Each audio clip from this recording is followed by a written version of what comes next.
மக்கள் அவங்களுக்கு ஓட்டு போட்டா அந்த மக்கள் நல்லவங்களா, அதே மக்கள் நமக்கு ஓட்டு போட்டா அந்த மக்கள் கெட்டவங்களா? தற்குறியா? புரட்சி தலைவர் எம்ஜிஆர் அவர்களுடைய முதல் தேர்தலில் கூட இந்த அளவுக்கு ஒரு ஓட் பர்சன்டேஜ் வாங்கல அப்படின்ட்டு நிறைய பேர் சொன்னாங்க.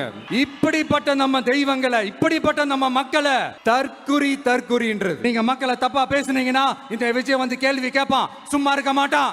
திமுக வந்து இப்போ தீய சக்தி மட்டும் இல்ல, மக்களை விட்டு ரொம்ப தூரமா போன தூர சக்தி, ஓர சக்தி, கோர சக்தி, பார சக்தி.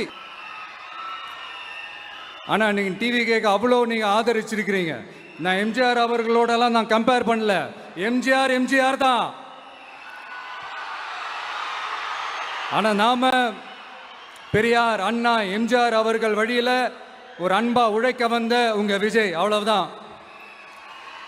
1977ல நீங்க போடாத ஓட்ட 2026ல நீங்க போட்டிருக்கிறீங்க. என்ன ஒண்ணு, இன்னும் கொஞ்சம் அதிகமா ஆதரிச்சிருந்தீங்கன்னா கொஞ்சம் நல்லா இருந்திருக்கும். பட் பரவாயில்ல, ஃபியூச்சர்ல வரப்போற எல்லா தேர்தலையும் உங்களுடைய முழு சப்போர்ட் என்னால வாங்க முடியும்ன்ற அந்த ஒரு நம்பிக்கை இப்போ என் மனசுல ரொம்ப ஆழமா பதிஞ்சிருக்கு. ஏன்னா நீங்க அமைச்சு கொடுத்திருக்கிற இந்த ஆட்சியில எல்லா நன்மைகளையும் நீங்க கண்கூடா பார்க்க தான் போறீங்க அப்படின்ற அந்த கான்பிடன்ஸும் இப்ப என் மனசுல ரொம்ப ஆழமா பதிஞ்சிருக்கு. யார் எந்த நிலைமைக்கு எந்த பொசிஷன்ல போனாலும் இந்த கிண்டலும் கேலியுமா பேசுறது இருக்கதானே செய்யும். நம்மளை பத்தி, நம்ம அரசியலை பற்றி, நம்ம பேச்சை பற்றி இந்த கிண்டலும் கிள்ளையமா பேசிட்டு தானே இருப்பாங்க. அவங்க எல்லாருக்குமே என் சைட்லேருந்து ஒரே ஒரு ரிக்வெஸ்ட், தயவு செஞ்சு நிப்பாட்டிடாதீங்க.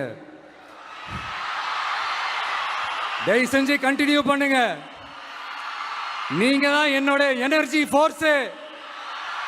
நீங்க பேசிக்கிட்டே இருங்க, பேசிக்கிட்டே இருங்க, பேசிக்கிட்டே இருங்க. நான் மக்களுக்கு தேவையான நல்லதை செஞ்சுக்கிட்டே இருக்கேன், செஞ்சுக்கிட்டே இருக்கேன், செஞ்சுக்கிட்டே இருப்பேன். அடுத்து இப்போ நம்ம புதுசாக அந்த சூட்லாம் போட்டு வரோம்ல, அதை பற்றி கூட நிறைய பேர், ஏன் நாமெல்லாம் கோட் சூட்லாம் போடக்கூடாதா? அதிகாரம் செய்கிறவங்களும் ஆதிக்க சக்திகளும் மட்டும்தான் கோட் சூட்லாம் போடணுமா என்ன? அப்பெல்லாம் எதுவுமே கிடையாது. நான் என்ன கலர் கலராக போட்டு வரேன், ரெண்டே கலர். நம்ம எல்லாரும் மனசு மாதிரியே பிளாக் அண்ட் ஒயிட். எல்லாத்திலும் பிளாக் அண்ட் ஒயிட்டா இந்த விஜய் இருப்பான் அப்படின்னு காட்டுறதுக்கு தான் அந்த கலர். அடுத்து அந்த பிளாக் கூட யாரை குறிக்கும், எதை குறிக்கும்ன்றது நான் சொல்லி தான் தெரியணும்னு அவசியம் இல்லை, அது உங்களுக்கே நல்லா தெரியும். எல்லாத்துக்கும் இப்படி வழக்கம் சொல்லிக்கிட்டு நசன் பேசுற டைப்பும் நம்ம கிடையாது. உங்களுக்கே தெரியும், அதிகபட்சமாக எல்லா மீட்டிங்களும் 20 நிமிஷம்குள்ளதான் நான் பேசியிருக்கிறேன். அதனால இப்போ மக்கள் என்கிட்ட என்ன சொல்றாங்க அப்படின்னா, இந்தப்பா விஜய், நீ எங்களுக்காக உழைக்கிறதுக்காக வந்திருக்கிற, அந்த வேலையை மட்டும் பாரு, உன்னை பத்தி பேசுறவங்கள நாங்க பாத்துக்கிறோம் அப்படின்னு சொல்லிட்டாங்க.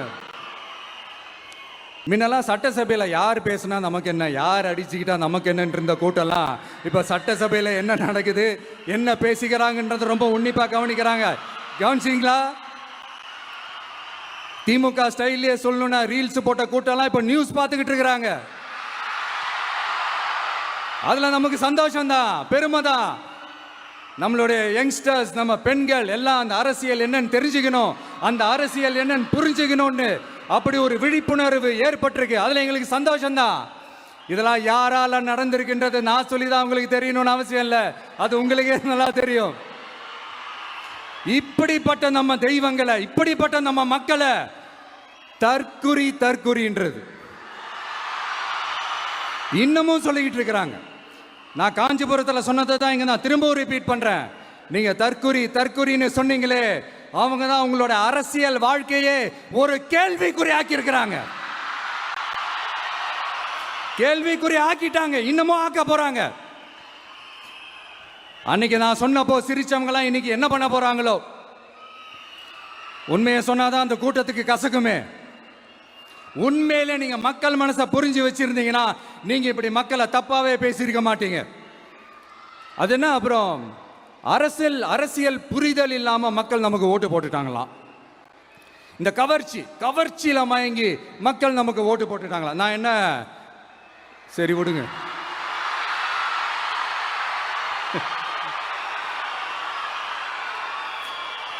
மக்கள் அவங்களுக்கு ஓட்டு போட்டா அந்த மக்கள் நல்லவங்களாம், அதே மக்கள் நமக்கு ஓட்டு போட்டா அந்த மக்கள் கெட்டவங்களா?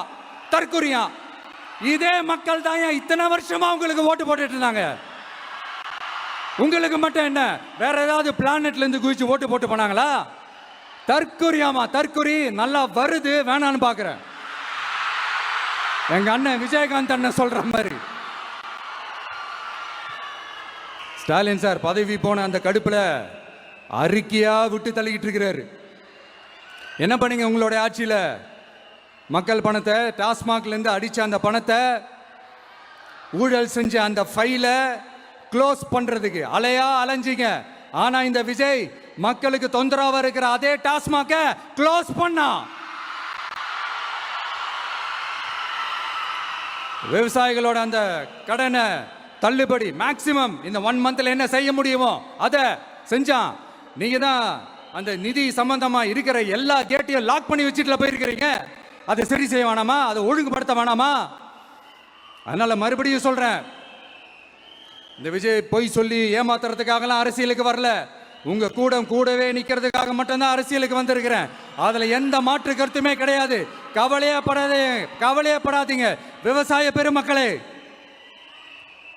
அடுத்து இந்த சட்டம் ஒழுங்கு, அது சரியில்லை இது சரியில்லைன்னு சொல்லி திமுகவும் மற்றும் பலரும் மாறி மாறி கூவுறீங்க.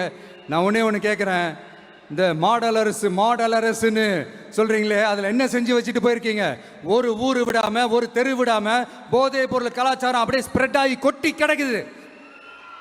அது அப்பவே இனிஷியல் ஸ்டேஜ் அதை நீங்க கண்ட்ரோல் பண்ணிருந்தீங்கன்னா இத்தனை பெண் குழந்தைகளை, இத்தனை பெண்களை இழக்க வேண்டிய ஒரு சூழ்நிலை ஏற்பட்டிருக்குமா?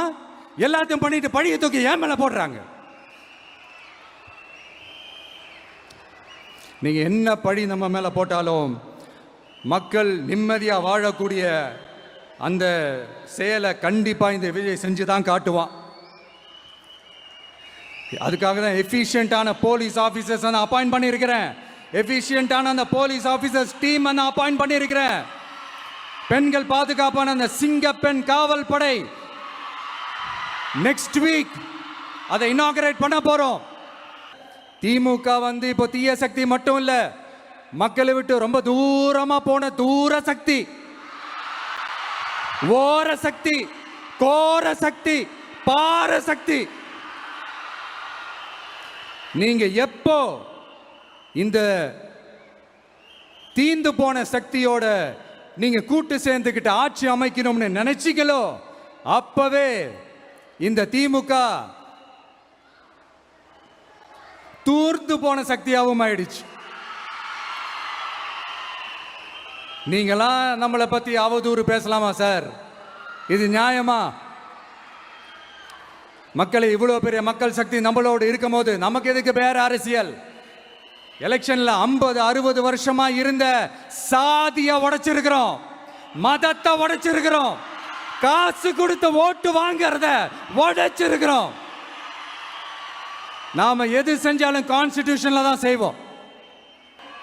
உங்களுக்காக உழைக்க வந்திருக்கிறேன். உங்களுக்காக எல்லா விஷயத்தையும் நான் பார்த்து செய்வேன். ஊழல் இல்லாத, லஞ்சம் இல்லாத ஒரு ஆட்சியை நான் கொடுப்பேன். I understand. ஒரே நாள் அது நடக்காததான், ஒரு மேஜிக் இல்லை. பட் ஒரு நாள் அதை நான் நடக்க வைப்பேன்.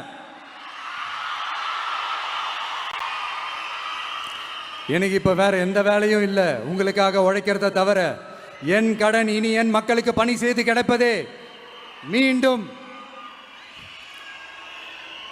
என்னை ஜெயிக்க வச்ச தமிழக மக்களுக்கும் திருச்சி கிழக்கு தொகுதி மக்களுக்கும் மீண்டும் என்னுடைய நன்றியை தெரிவிச்சுக்கிட்டு கான்பிடென்டா இருங்க, நல்லதே நடக்கும், வெற்றி நிச்சயம். மீண்டும் சந்திக்கும் வரை நன்றி, வணக்கம்.